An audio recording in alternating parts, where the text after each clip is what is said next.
Garrete Bele once again linked to a move to United. This off the back of a poor performance in that 2-2 draw against Valencia. He was booed off the pitch, didn't put in a particularly good show. See, the Real Madrid fans need to get a hold of themselves here. Because, you know, he's had this before. They clearly know the fella is a good player. Are they that stupid that nobody's allowed to have a bad game? Or is it just the fact that Asensio's come along now and everything in the world is great and we can get rid of Gareth? Well, for the same thing that we're talking about Man City, Zidane knows down the line with La Liga and the Champions League and how strong they are that he's going to need Bale at some point. So I don't buy this at all. So here's the thing. If you've got Real Madrid, you know, the Real Madrid coaches and the players know how good he is. The fans and the environment. It's a situation where you're just like, but why bother?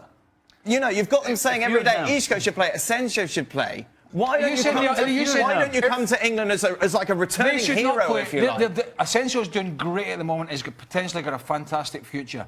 But over the season, a fit Gareth Bale is probably going to give you as much, if not more, going forward than those younger players, particularly Asensio over his... But you've got Isco as well in the mix. Like, he always seems to be up against it, Bale, because of the fact he's not Spanish. You know, it seems to play a big part. They were talking yesterday, well, he hasn't learned the language. He hasn't tried to adapt here. And who's the one thing that's never been quoted and said he's unhappy?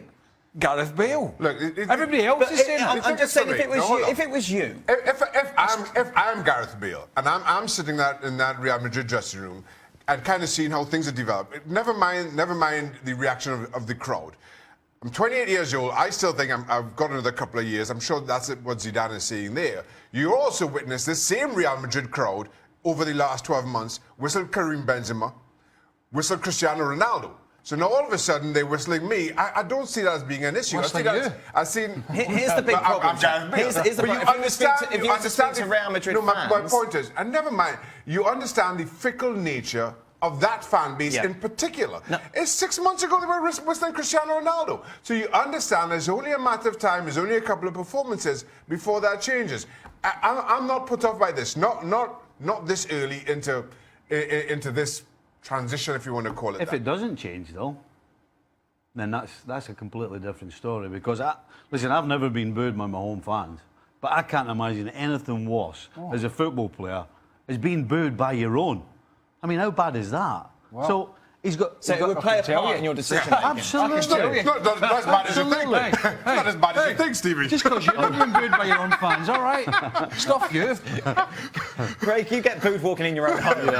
I do. My kids boo me. It's part of life. You know, it's like part of being a footballer. You got. It doesn't not play in your psyche at all. Yeah. It's got to, hasn't it? You think, I've sod you, I'm going to go to England, where at least people appreciate me more. And I don't have to keep proving myself every damn week. Well, you say that, but you go into Man United and you have a bad time, you're going to get the same scenario. But I don't think you do. No. Because he's Gareth Bale, because he's British. I think it makes a difference. What do you mean, no? Who was the last United player that got booed all the time with the home fans? No, they don't do that. They don't do that. Oh, they never boo.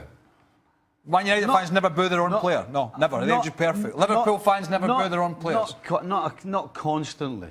He's not getting booed constantly. We're to the point of this is nonsense. It makes you move. He had a bad game. He got booed. He had an injury-ravaged season last year. Here's the problem. They won the Champions League without him. Yes. This is the thing. You've not only got Asensio, you've got Isco fighting for his position, and he's under pressure.